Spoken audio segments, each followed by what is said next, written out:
제7회 학생 성공 스토리 특강을 신청해 주신 학우 여러분 안녕하십니까?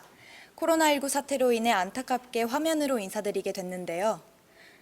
오늘 이 자리에서 진행을 맡게 된 전 성대방송국 아나운서 박주은입니다.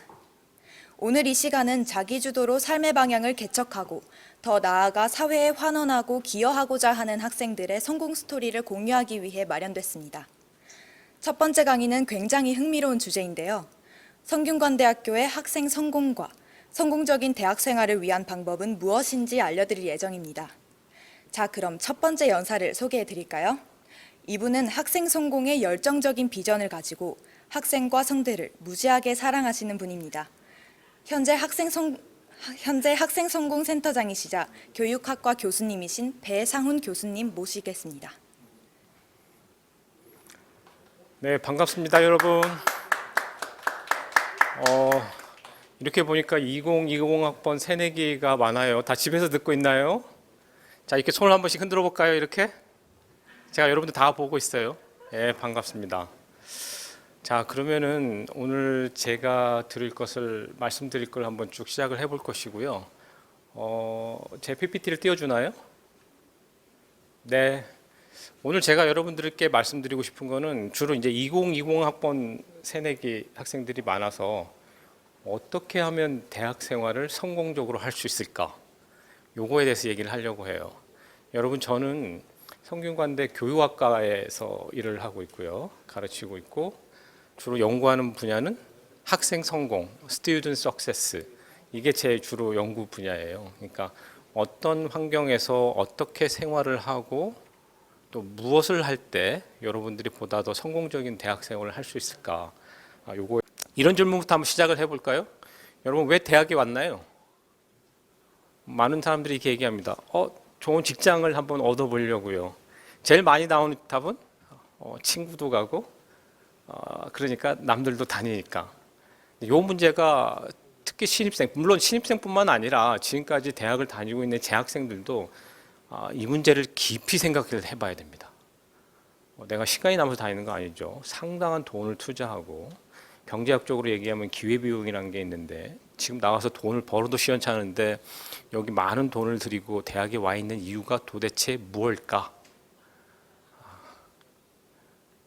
거기에 대해서 생각을 해봐야 되는데 만약 결론부터 살짝 얘기를 한다면 이렇게 생각을 해보면 어떨까요? 앞으로 조금 더 가치 있는 삶을 살아가기 위해서 탄탄하게 준비해보는 기간이다.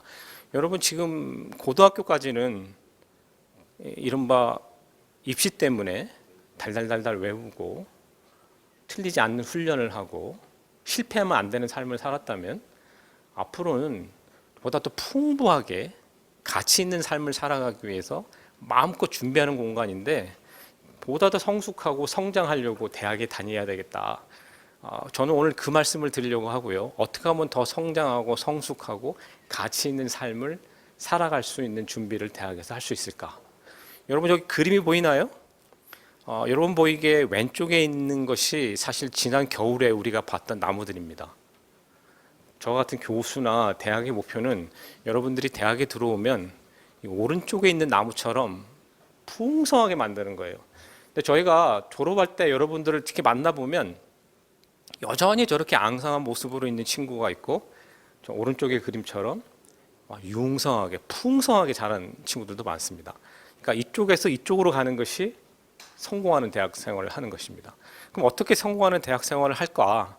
그것을 알기 위해서는 여러분들이 졸업하고 맞이하게 될 세상이 어떤 모습인지를 아는 것이 중요합니다. 미래를 알면 길이 보인다는 거죠. 미래를 예측하는 학자들이 무지 많습니다. 이런 세상 저런 세상 AI 로봇. 하지만 제가 오늘 여러분 대학생들에게 말씀드리고 싶은 건 세 가지인데요. 첫 번째, 오래 산다는 겁니다. 타임지라는 유명한 잡지를 보면 어떤 잡지는 여러분들은 아마 125세까지 살 것이다. 2045년이 되면 뭐라고 되어 있습니까? The year man become immortal. 불멸의 시대가 될지도 모른다. 그러니까 단순히 지금까지의 여러분의 인생의 설계가 60, 70, 80이었다면 보다 긴 호흡으로 아주 긴 안목으로 세상을 살아갈 준비를 대학에서 해야 됩니다. 이른바 이제 평생 학습 세대가 되는데 지금 대학에서 그 아주 파편화되고 분절적인 지식만 달달달 외워서는 긴 삶을 살아가는데 쉽지 않다. 그러니까 앞으로 길게 보고 해야 된다. 당장 내년, 내후년 어떻게 변할까 생각하지 말고 길게 보고 라이프 디자인을 대학에서 해야 된다. 이렇게 되는 것이죠. 두 번째는 글로벌 시대입니다. 굉장히 아이러니한데 지금 우리가 겪고 있는 그 코로나19 글로벌 팬데믹도 어떻게 보면 이 글로벌화된 세상 때문에 더 확산된 거 아닐까요? 근데 제가 지금 하고 있는 내일 수업을 하는데 제 학생 중에 하나는 지금 호주 시드니에서 제 수업을 듣습니다. 그리고 오늘 이 시리즈 특강을 통해서 계속 여기 와서 발표해 줄 여러분의 선배, 멘토, 동료들은 무작정 핀란드, 스웨덴에 가서 도전하고 새로운 인턴도 하고 잡도 구하고 뭐 그런 세상을 살고 있는데 여러분 제가 이런 말씀을 드리고 싶어요. 무슨 말씀이냐면 앞으로 여러분이 지금부터 살아갈 날 전체에 여러분이 갖게 될 전체 그 기회의 절반은 어디에 있냐면은 한반도 밖에 있다. 그러니까 절대로 이렇게 글로벌이라는 것을 잊지 말아야 되겠다. 뭐 이런 생각이 하나가 듭니다. 두 번째는 불확실성의 시대라는 건데요. 세 번째, Age of Uncertainty. 어떻게 될지 모르는 거예요. 이쪽인지 저쪽인지. 굉장히 사회가 빠르게 진화합니다. 지식의 단축 수명도 굉장히 단축됩니다. 금방금방 지식이 바뀌어요. 그래서 낱낱의 지식을 외우고 암기하고 소화하는 게 중요하지 않습니다. 아주 기본적인 탄탄한 역량을 기르는 것이 대학에서 중요하고 굉장히 축복스럽게도 성균관대학교는 그런 걸 아주 잘하는 대학입니다. 그러니까 다시 긴 호흡으로 인생을 준비해야 된다. 글로벌 전체를 무대로 뛰어야 된다. 기본적 역량을 탄탄하게 줘야 된다. 이것이 교훈이라고 할 수 있습니다. 그렇다면 도대체 어떻게 한 학생들이 성공한 학생일까요? 이렇게 저한테 물어보는 학생들이 많습니다. 많은 연구가 진행됐고요. 먼저 미국에서 진행된 연구입니다. 성공하는 학생의 특징. 아까 그 그림이 앙상한 나무에서 이렇게 풍성한 나무가 됐잖아요. 그거를 영어로 하면 thriving 했다고 그래요. 이렇게 자라났다. 자라는 학생들의 특징이 뭔가를 저희가 연구해 보니까 첫 번째는 굉장히 인게이지하는 학습을 한다. 그러니까 받아들이는 수동적인 학습을 아니고 수업 시간에 선생님이 질문할 때 궁금하면 손 들고 질문하고 수업 시간에 배우는 것을 내 삶의 맥락에 적용해서 생각해보고 적극적으로 다가가고 앞으로 여러분들이 살 생활에서 가장 중요한 것 중에 하나가 인게이지먼트입니다. 삶에 인게이지하고 사람에 인게이지하고 학습에 인게이지하고 특히 학습에 인게이지하는 학생이 성공하는 학생일 것이다. 가장자리로 이렇게 주변에 앉는 학생들이 있어요. 인게이지하지 않는 학생입니다. 그래서 깊숙이 몰입을 해야 되고요. 두 번째, 아카데믹 디터미네이션. 신념을 가지고 공부해야 됩니다. 내가 어떤 방향으로 크겠다 생각되면은 긍정적인 optimism, 긍정성을 가지고 내 수업이 내가 가고 있는 활동이 나에게 도움을 줄 것이다. 세 번째가 그런 맥락인데요. 가장 중요한 거라고 할 수 있습니다. positive perspective. 여러분 혹시 그 긍정 심리학이라고 들어봤습니까? 긍정 심리학에서 강조하는 건데 나 자신에 대해서 긍정적인 생각을 갖는 것, 내 친구 동료에 대해서 긍정적인 생각을 갖는 것, 나를 둘러싼 이 사회, 우리 학교에 대해서 긍정적인 생각을 갖는 것, 이것이 자기를 밝게 하고 보다 더 적극적인 삶을 살게 한다. 항상 뭐 어차피 성균관대학교까지 온 학생들은 모두가 제가 보기에는 긍정적인 사고를 갖고 있을 것이라고 저는 생각을 해요. 그러니까 굉장히 긍정적인 생각을 가지고 대학 생활에 임해야 된다. 그 다음 것이 잘 안 됩니다. Diverse citizenship. 지금까지는 성균관대 들어오기 위해서 학원에서 독서실에서 또는 자기 방에서 외롭게 투쟁하고 공부했다면 이제는 풍부하게 만나야 됩니다. 상당히 많은 사람을 만나야 됩니다. 다른 과에도 만나고 다른 학교 학생도 만나고 지역 주민도 만나고 교수님도 만나고 다이버스하게 만나야 됩니다.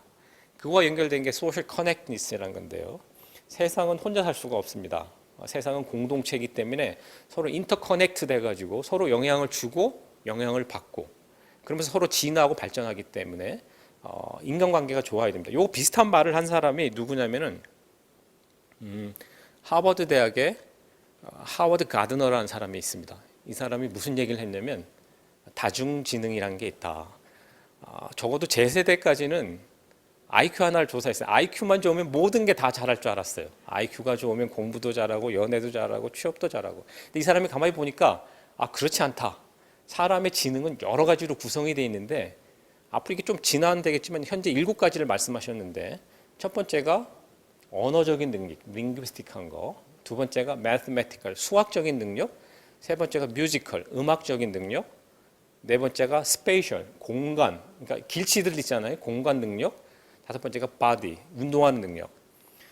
그다음에 여섯 번째, 일곱 번째 여러분 화면에 있는데 하워드 가드너 이후에 학자들이 얘기하기를 첫 번째와 두 번째 그러니까 언어적인 거하고 수학적인 것은 앞으로 알파고하고 로봇가 훨씬 잘할 것이다. 굉장히 전통적인 지능이고 역량이다. 그럼 뭘 길러야 되냐? 6번, 7번이 중요하다는 거예요. 6번이 뭡니까?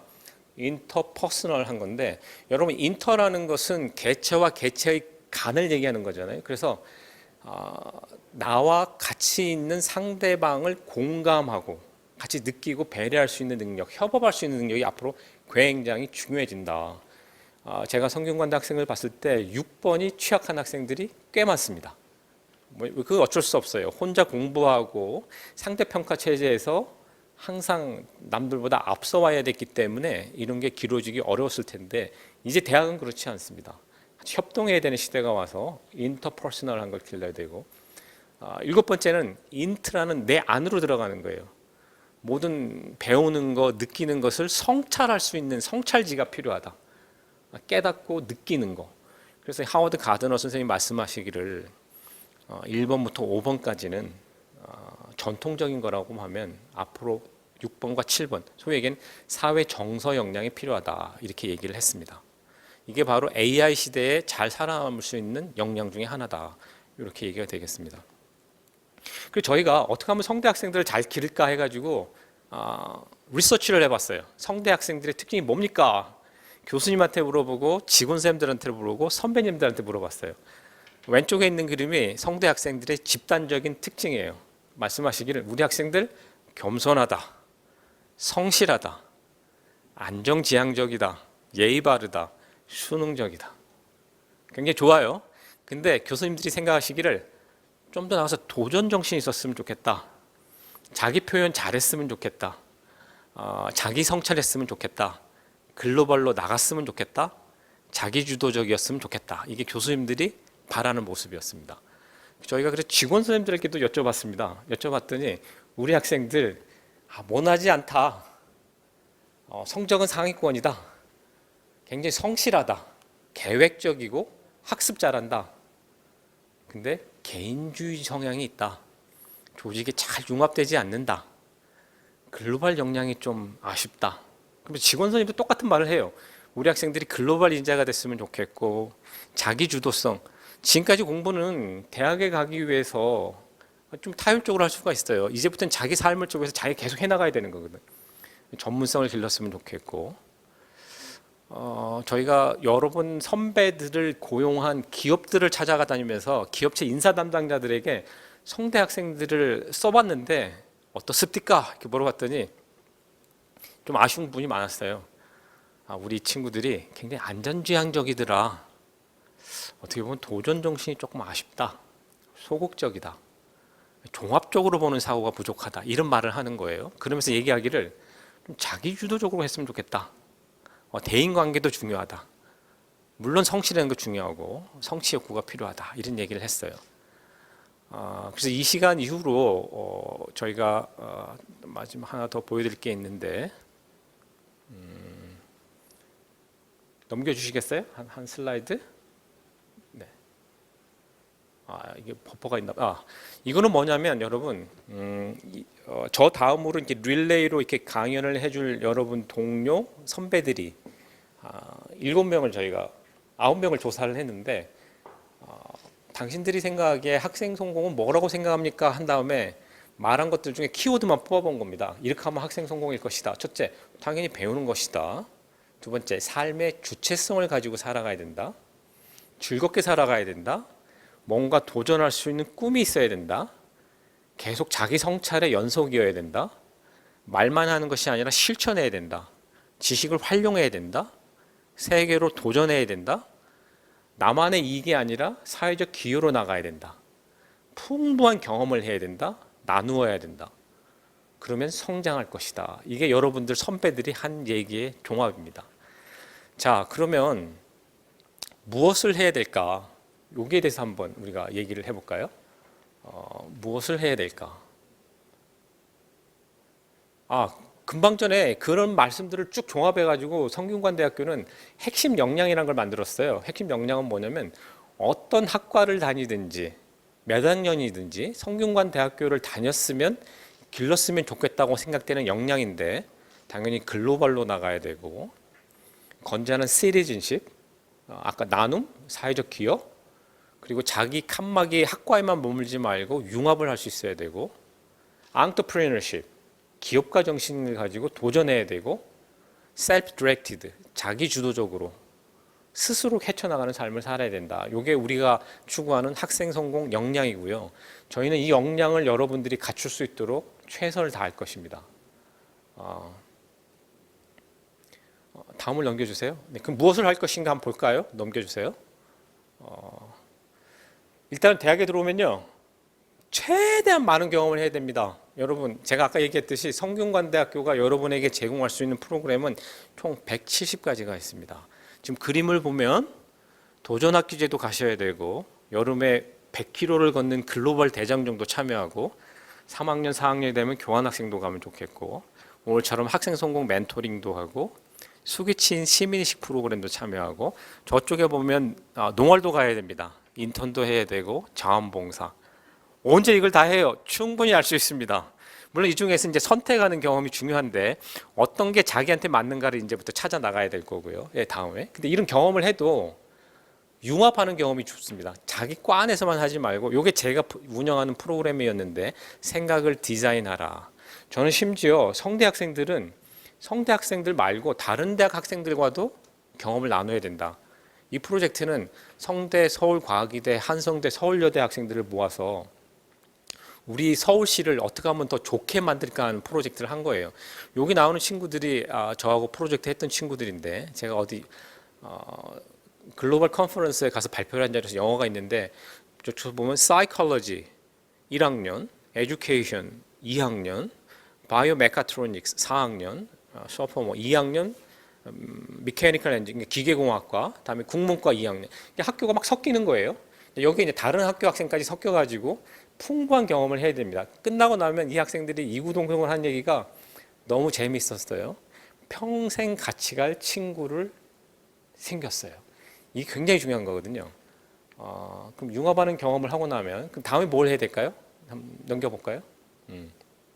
세계로 나가야 됩니다. 성대에서 세계로 나가는 프로그램 무지하게 많고요. 교환학생, 글로벌 프로젝트, 글로벌 창조적 챌린지, 글로벌 리서치, 글로벌 인턴. 굉장히 중요한 거 말씀드릴까요? 다 공짜입니다. 모두 다 공짜입니다. 성균관대학교가 여러분들에게 제공할 수 있는 것이 심지어 우리 성균관대학교 총장님은 돈이 없어서 교환학생 못 나가는 학생이 없도록 하게 해라. 제가 이제 학생처장으로 장학금을 담당하는데요. 그런 걱정하지 마세요.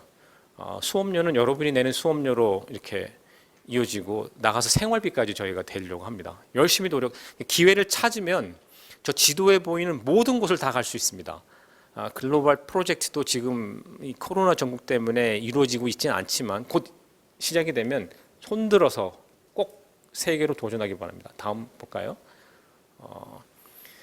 이게 이제 제가 가리키는 것 중에 하나인데 나만의 강점을 찾아야 된다. 인간의 능력은 들쭉날쭉합니다. 굉장히 다차원적이에요. 자기가 약한 분야를 가지고 속상할 필요가 없어요.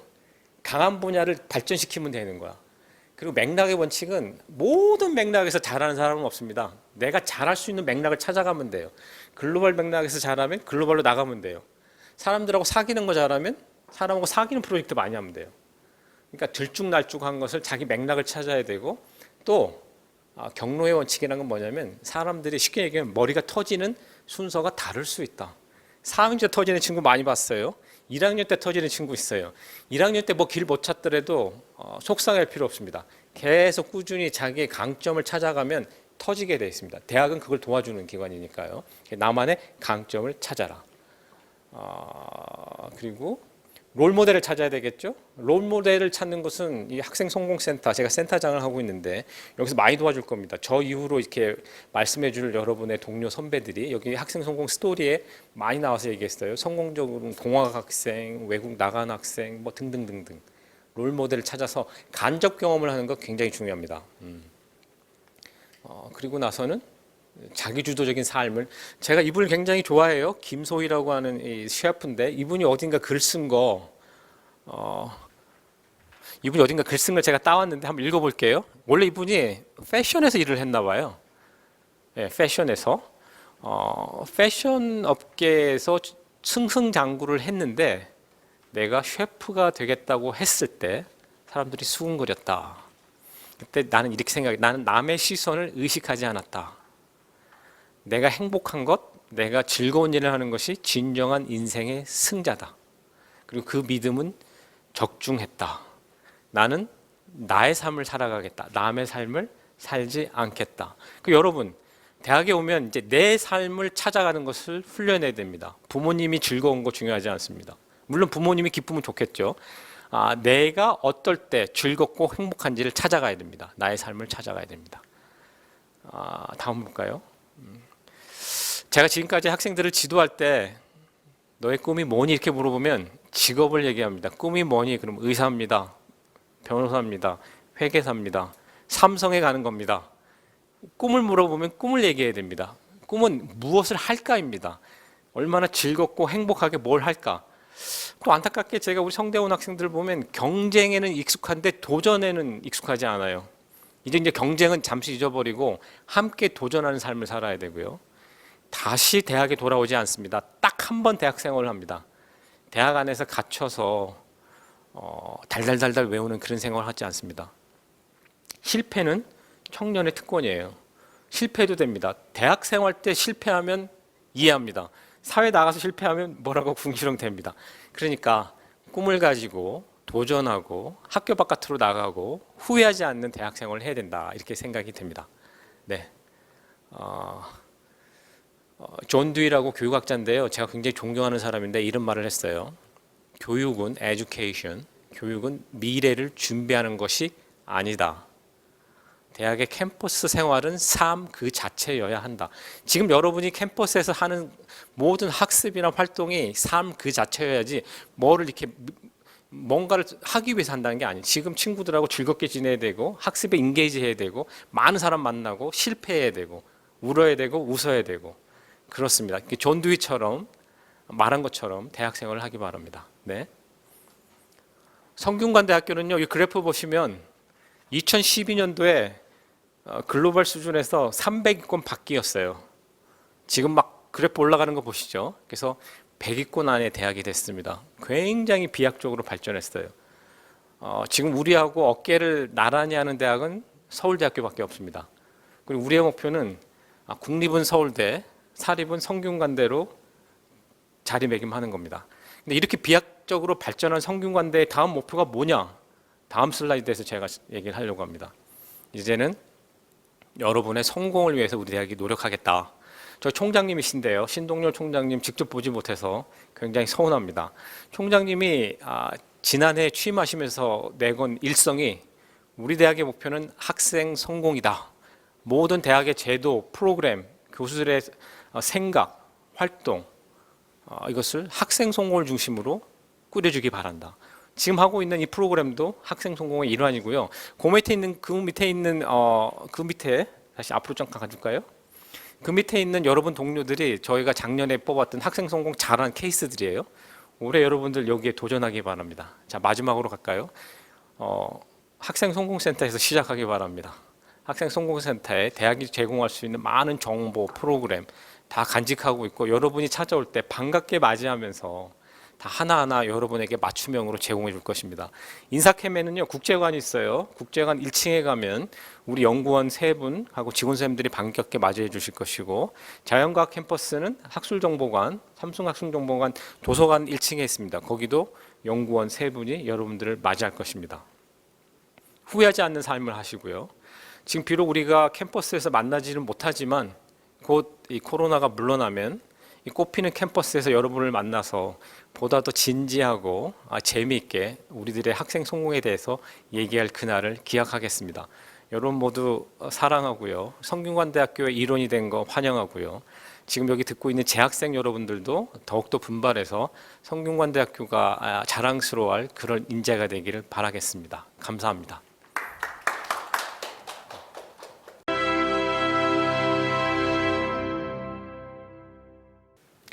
지난해 학생성공센터에서 주최하는 제1회 학생성공 스토리 공모전에서 우수한 융합 역량을 보여주어 수상했고 융합 인재로서 인정받아 총장님께서 추천하시는 프레지던트 리스트에도 오르신 분입니다.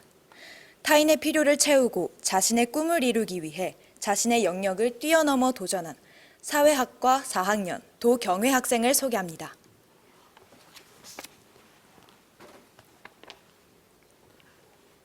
안녕하세요.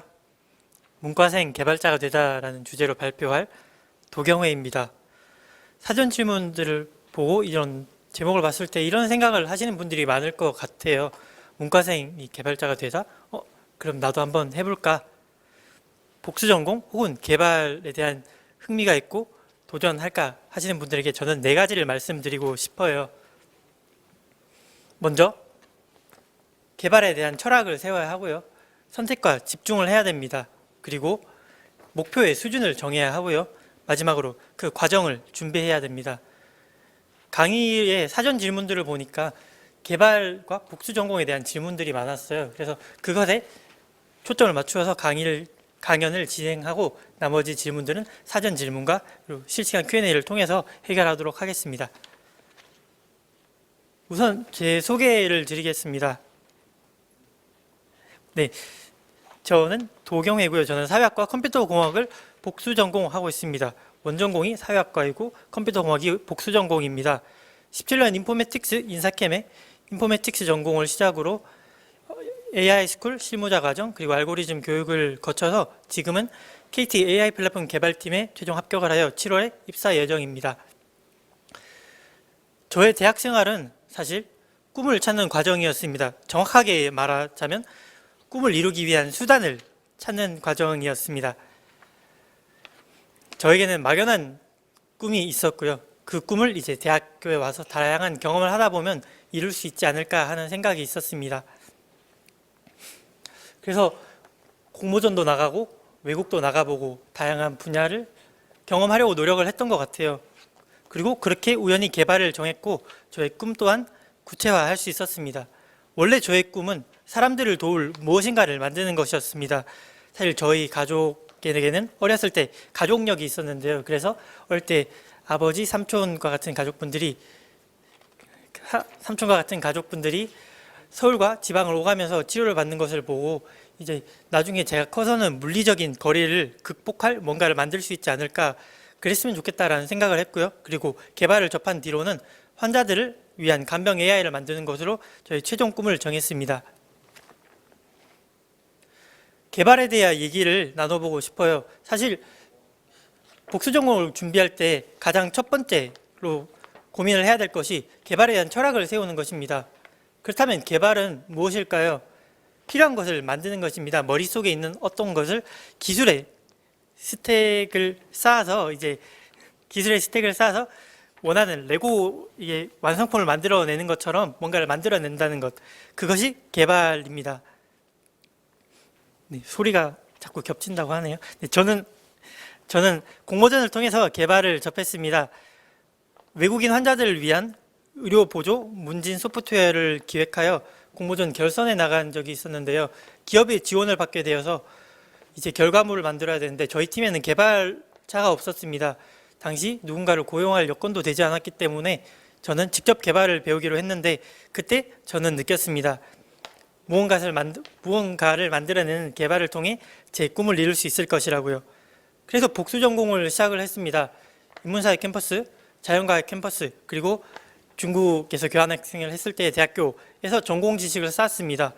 또 부족한 기본기를 다지기 위해서 온라인으로 알고리즘 채점을 해주는 사이트, 그리고 데이터 과학을 공부할 수 있는 사이트를 통해서 기본기를 쌓았고요. 그리고 기업에서 실습을 하면서 인공지능, 사물 인터넷, 클라우드 등을 개발하였습니다.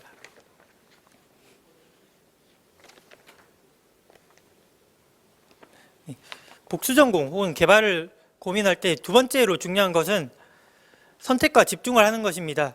사실 모든 것을 할 수 있으면 좋겠지만 대학 생활이 그렇게 길진 않거든요. 저 같은 경우에는 광고 기획자가 원래 꿈이었는데요. 광고 기획 역시 저의 생각과 가치관을 짧은 시간 내에 담아서 표현하는 것에 있어서 매력이 있다고 느꼈습니다. 하지만 그에 반해 소프트웨어 개발이라는 것은 그 분야가 달랐습니다. 본질적으로 에러가 없어야 하는 완전함을 추구하는 분야이기도 했고요. 사고를 전달한다기보다는 가지고 있는 기술의 깊이를 전달하는 분야이기 때문에 조금 막막하기도 했습니다. 넘겨주세요. 네. 그리고 개발을 접하니까 제가 부족한 것이 정말 많다는 것 또한 깨달았습니다.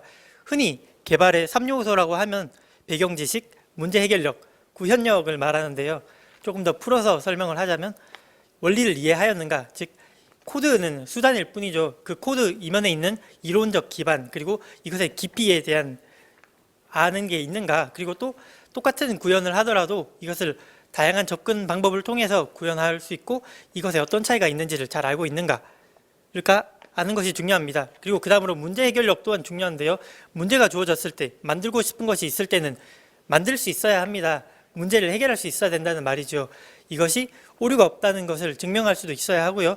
그리고 대규모의 코드를 짤 때는 이것을 바로 코드를 치기보다는 좀 더 큰 범위에서 설계를 한 다음에 들어가는 능력 또한 중요합니다.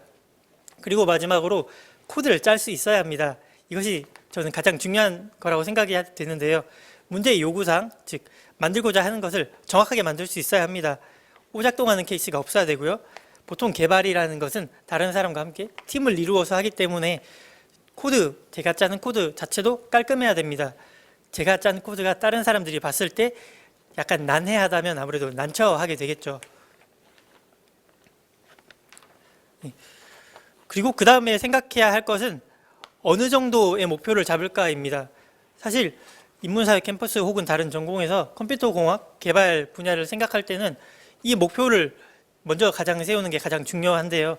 개발을 보조의 수단으로 사용할 것인지 아니면 개발을 무기로 하는 개발자가 될 것인지를 선택해야 됩니다. 먼저 개발을 보조 수단으로 한다는 것은 원전공을 살리고 개발을 통해 이것을 원전공에 전달하고자 하는 메시지를 구현하는 것을 의미합니다. 그렇기 때문에 원전공의 지식, 즉 도메인에 대한 지식이 중요하고요. 기술 개발 스택, 그러니까 어떤 기술, 파이썬을 개발한다, 자바를 개발한다, 이런 것은 많이 하진 않아도 됩니다. 그리고 기술에 대한 이해가 있으면 충분하고요. 사고, 즉 자신이 고민한 흔적을 전달하는 것이기 때문에 기술 개발을 구현하는 것이 있으면 중요하고, 그것에 나아가서 이제 배경 지식이라든지 수학적 기반, 이것에 대한 공부는 조금 덜 하셔도 된다고 생각합니다.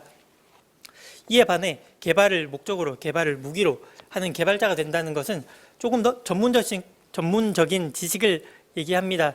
흔히 말하는 허들을 넘어야 되는데요. 개발 코딩 테스트, 그리고 인터뷰를 통해서 개발이라는 직무를 선택할 수 있어야 되기 때문입니다. 그렇기 때문에 언어 또한 하나만 알아서는 안 되고요. 파이썬, 자바, 루비, 자바스크립트 같은 여러 개의 언어를 그 만들고자 하는 프로그램의 특성에 따라서 새로 끌어당기면서 배워가면서 만들 수 있어야 합니다. 동시에 하나의 언어에 대한 깊은 이해 또한 중요합니다. 성능을 전달하는 것이기 때문에 아무래도 오류가 있어서는 안 되는 것이 더 중요하고요. 그리고 어떤 프로그램을 만들 때 이것이 빨리 돌도록 하는 원리 또한 이해가 잘 되어 있어야 합니다. 그리고 신뢰를 줘야 하기 때문에 공식 기관, 흔히 말하는 대학교, 대학원과 같은 기관을 거치는 것도 중요합니다. 그래서 융합을 말할 때는 보조 수단을 사용할 것인지, 인문학을 전공으로 공학을 이제 보조할 것인지, 아니면 혹은 공학을 베이스로 두고 인문학을 연결할 것인지를 고민하셔야 됩니다. 그리고 개발을 선택할 때는 마지막으로 과정에 대한 준비가 있어야 합니다. 사실 이것은 개발만의 얘기는 아니죠.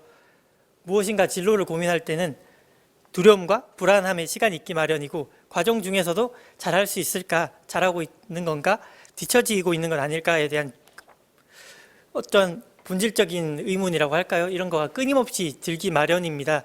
저 또한 그랬는데요. 사실 컴퓨터 공학을 복수 전공을 한 뒤로 이제 새벽까지 컴퓨터 앞에서 앉아서 몇 시간 동안 도대체 이 코드는 왜 실행이 안 되는 걸까?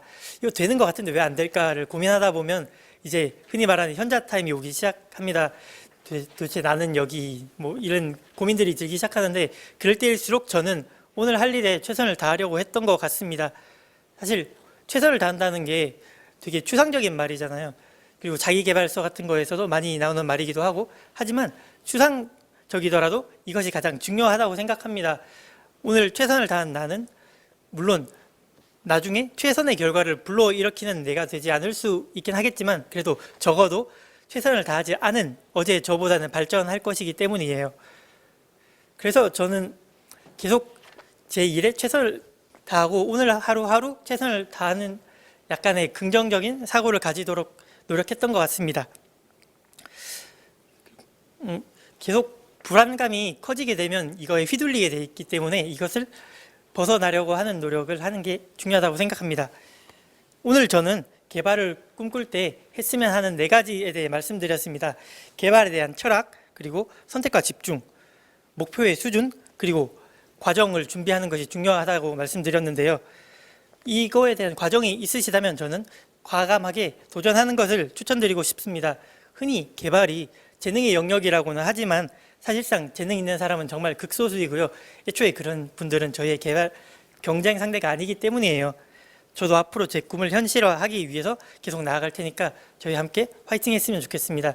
지금까지 문과생 개발자가 되다는 주제로 발표한 도경회였습니다. 감사합니다. 사전 질문을 먼저 대답한 다음에 실시간 Q&A를 진행하고자 해요. 넘겨주세요. 인문학과 공학을 어떻게 연결할 수 있나요? 아까 말씀드렸다시피 주력하는 분야를 먼저 정하고 이제 주력하는 분야를 보조하는 수단으로 사용하면 될 것 같습니다. 예를 들어서 경제를 전공한다고 했을 때는 이제 경제 개발에 대한 지식이 있는 경제학 직무를 하는 분이 될지 아니면 혹은 금융업계에 종사하는 개발자가 될지 이런 식으로 정하는 게 중요하다고 생각합니다. 사회학과 컴퓨터공학을 어떻게 연결하셨나요? 저 같은 경우는 우선 개발에 집중을 했고요. 개발에 집중을 한 후에 직접적으로 연결을 했다기보다는 개발이 아무래도 팀을 이루어서 하는 거기 때문에 이런 팀 내 조직 이런 것에 대해 이해를 할 때 사회학이 조금 도움이 됐던 것 같습니다. 어떠한 융합 학문을 탐구하셨나요? 저는 개발에 먼저 집중을 하였습니다. 어떻게 문과에서 이과 전공을 복수 전공하시게 되었나요? 질문을 답변했기 때문에 스킵하도록 하겠습니다. 이과 전공을 복수 전공을 할 때 오는 어려움과 극복 방법. 사실 처음엔 되게 막연하죠. 하지만 개발이라는 분야가 자신이 했던 것들에 대한 성과가 눈에 보이기 때문에 천천히 포기하지 말고 그 과정들을 견뎌 나간다면 극복할 수 있을 거라고 생각했습니다. 서로 다른 분야를 공부할 때 어려웠던 점 또한 막연하다는 점, 그리고 뒤처진 것 같다는 점이었는데요. 이것 또한 사실 정도로 포기하지 않다 보니까 할 수 있게 되었던 것 같습니다. 어떻게 문과에서 AI에 관심을 가지게 되었나요? AI에 관심을 가지게 된 계기는 되게 우연했습니다. 개발을 접한 지 한 2년차, 3년차 정도가 됐을 때 AI 스쿨 실무자 과정에 지원을 하게 되었고요. 거기서 이제 파이썬을 통한 딥러닝, 머신러닝을 배우고 이것을 KT에서 인턴을 하면서 실무를 쌓으면서 조금 더 이것에 대한 구체적인 관심을 가지게 되었던 것 같습니다. 문과에서 이과 전공을 복수 전공할 때 강점과 약점, 강점은 아무래도 다른 도메인 지식이 하나 더 있다는 것입니다. 물론 일정한 허들을 넘어야 하겠지만 그 허들을 넘었을 때 그 모든 지식, 어학이라고 할까요? 어학, 경제, 경영 혹은 모든 전공에 있는 지식들은 강점이 될 것이라고 생각합니다. 다른 분야를 공부할 때의 마음가짐, 사실 이것은 정도는 없는 것 같습니다. 사실 꼼수가 없다고 말하는 게 더 맞죠. 그 순간순간 주어진 것을 최선을 다하는 것이 중요하다고 생각합니다. 시간 관리 계획은 단기, 중기, 장기의 계획을 세우는 것이 중요하다고 생각하는데요. 단기의 계획을 달성을 하다 보면 예를 들어서 아까 보여드렸다시피 오늘은 공부를 그래픽스 강의를 듣고 이제 나중에 문제 해결 기법 과제를 하겠다 이런 식으로 하나하나 이루어 가다 보면 큰 과제 또한 이루어 나갈 수 있을 거라고 생각합니다. 적성을 테스트해 볼 수 있는 방법, 이것은 제가 생각했을 때 학교를 다녔을 때 수학을 좋아했다면 적성이 맞을 가능성이 높다고 생각합니다. 사실 코딩을 할 때는 막히는 경우가 많고요. 이럴 때는 가장 중요한 것이 이것을 어떻게든 해결하겠어, 어디에 조언을 구하든지 아니면 직접 여기에 몇 시간을 매달리든지 해서 해결하겠어 하는 그런 끈기가 중요하다고 생각합니다. 그런 끈기가 있고 수학에 대한 흥미가 있다면 적성이 맞다고 저는 생각합니다. 또 좋은 점과 어려운 점은 아까 대답했던 거기 때문에 스킵하겠습니다. 적성에 맞는 것은 중요합니다. 사실 컴퓨터공학이란 모든 전공이 그렇지만 적성이 맞지 않으면 정말 고통이 되기 쉽거든요. 여기 성균관대학교에서는 이제 코딩 과목을 기본 과목으로 듣게 되는데요. 그 과목을 들었을 때 자기가 이거가 정말 재밌었다, 그리고 더 나아가서 복수 전공을 준비하게 된다면 자료구조 혹은 C 언어 이렇게를 공부한 다음에 그래도 정말 재밌다, 이것을 한번 해보고 싶다라고 생각이 든다면 적성에 맞는 거라고 할 수 있습니다. 어떤 것을 준비해야 하나요? 이것은 사실 분야가 넓기 때문에 선택과 집중을 하는 것이 중요하다고 말씀드리고 싶습니다.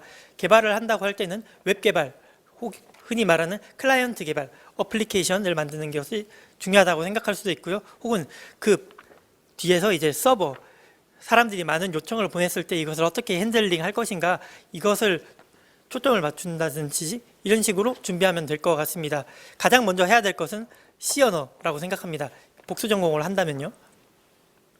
복수 전공 신청할 때 경쟁이 심한가요? 경쟁 자체는 심하지 않습니다. 하지만 복수 전공을 신청한 이후에는 원하시는 과목을 듣고자 할 때는 경쟁이 심할 수 있습니다. 복수 전공의 장단점은 아까 말씀드린 것이기 때문에 스킵하겠습니다. 추가 학기는 다녔습니다. 지금이 제 마지막 학기고요.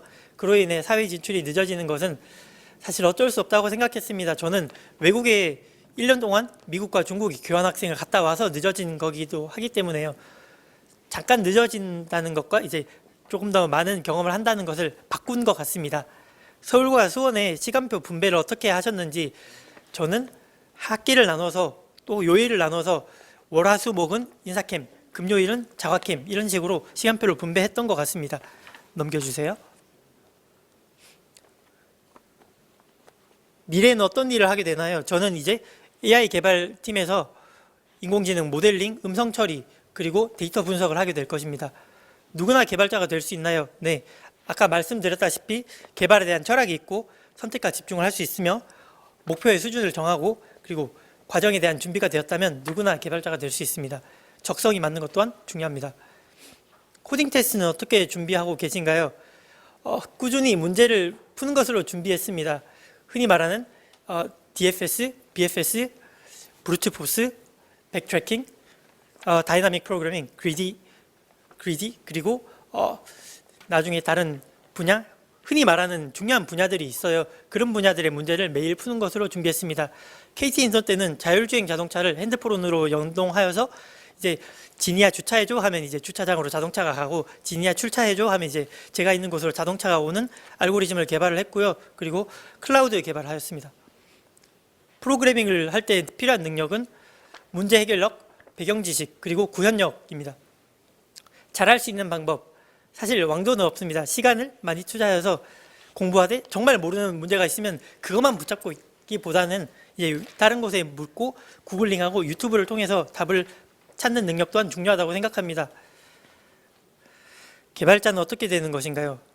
개발에 대한 열의가 있었을 때 그 부분을 계속 공부하다 보면 될 수 있다고 생각하는데요. 이때 선택과 집중을 하는 것이 중요하다고 말씀드리고 싶습니다. 수업 때 배운 것은 이제 하고 싶은 프로젝트를 하는 것으로 응용할 수 있다고 생각합니다.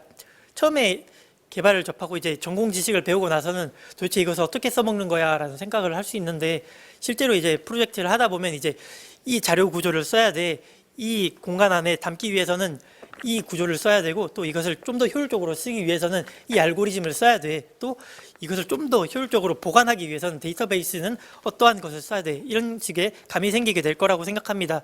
학교 과정 이외에 또한 자기 프로젝트를 하는 것이 중요하다고 생각하고요. 저는 원전공이 아닌 복수전공으로 취업을 하게 됩니다. 미래를 위해 꾸준히 길렀던 글이 지금 잘 안 보이는데요. 미래를 위해 꾸준히 길렀으면 하는 습관, 약간의 낙천적인 생각, 물론 낙천적이지 않은 현실이 될 수도 있겠지만 그럼에도 불구하고 긍정적으로 나아가는 것이 중요하다고 생각하고 꾸준히 하는 것이 중요하다고 생각합니다. 시행착오는 사실 개발이라는 것 자체가 수많은 시행착오의 연속이에요. 문제를 했을 때는 바로 프로그램이 돌아가는 경우는 별로 없거든요. 이게 왜 안 되지? 이거는 왜 되지? 이런 고민들을 이제 인터넷을 통해서 극복하고 또 개발을 직접 이렇게 부딪히면서 극복하는 것이 가장 정도인 것 같습니다. 역량을 키우기 위해 좋은 활동이나 공부 방법은 이제 개발을 목적으로 하는 것인지 다른 것을 목적으로 하는 것인지에 따라 다를 것 같은데요. 가장 중요한 것은 자신을 그 목적을 많이 이루고 있는 혹은 그 목적으로 향해 달려가고 있는 그룹 안에 드는 것이 중요하다고 생각합니다. 아무래도 분야마다 공부 방법이나 활동은 조금씩 다를 수 있다고 생각하기 때문에요. 그래서 그 집단 안에서 조금 더 많이 앞서간 분들의 공부 방법 혹은 활동을 배우는 것이 더 중요하다고 생각합니다. 넘겨주세요. 끝인가요? 대학생활 중 가장 의미 있었던 활동은 아무래도 학습과는 조금 별개로 연애라고 생각합니다. 사실 대학생 때는 그만큼 순수하게 연애를 할 수 있거든요. 네, 넘어갈게요. 그다음 성공적인 대학생활, 아까 교수님께서도 말씀하셨지만 조금 더 도전하는 정신을 가지고 다른 멀티플한 시리즌십을 가지고 노력하는 것도 중요하다고 생각하고요. 저는 대학생활이 끝났을 때 대학생활을 돌아보면 그래도 후회는 없었다라는 생각이 들면 그 자체로 성공적이라고 생각합니다. 대학생활은 저는 1, 2학년 때는 다양한 경험을 하려고 많이 놀았고요. 밴드부도 하고 많이 놀았는데 3, 4학년 때는 이제 직무, 제가 하고 싶은 일에 조금 더 집중을 했던 것 같습니다. 인공지능 분야 트렌드를 공부하는 저만의 방법은 캐글에서 많은 문제들을 풀어보는 것입니다. 사실 어떤 기법을 적용한다고 할 때는 그 현업에서 쓰이는 코드들을 보는 것이 가장 중요하기 때문에요. 그리고 굳이 컴퓨터공학 수업을 듣지 않고도 4차 산업혁명 관련 기술을 공부할 수 있습니다. 사실 시중에는 정말 좋은 책들이 많고 요즘은 인터넷이 정말 잘 돼 있거든요. 구글을 통해서 조금의 영어를 가미해서 검색을 하면 좋은 자료, 그리고 한국어로도 정말 좋은 자료들이 많으니까요. 교보문고를 가신다든지 해서 조금 더 찾아보시는 것을 추천드리고 싶습니다. AI 코딩 실력을 키우는 것은 중요합니다. 코딩 실력이 있어야 기술을 이해할 수 있고 기술에 대한 이해가 있어야지 AI를 접목할 수 있기 때문입니다. 현재 가상현실로 역사를 어느 정도까지 구현할 수 있나요? 사실 정확하게 무슨 질문을 하시는지 잘 모르긴 하겠는데요. 가상현실에는 AR과 VR이 있습니다. AR 같은 경우는 지금 현재는 구현할 수 없습니다. VR은 구현이 됩니다. 유튜브에 롤러코스터 타는 영상 같은 것을 찾아보면 꽤나 리얼하게 구현이 되어 있다는 것을 확인할 수 있습니다. 인문학 전공과 전망과 진로, 여기 질문들은 사실 제가 정말 대답하고 싶었는데 저도 아직 막학기를 다니는 학생이고 제가 아직 식견이 부족하다 보니 대답할 수 없었다는 점 양해해 주셨으면 감사하겠습니다.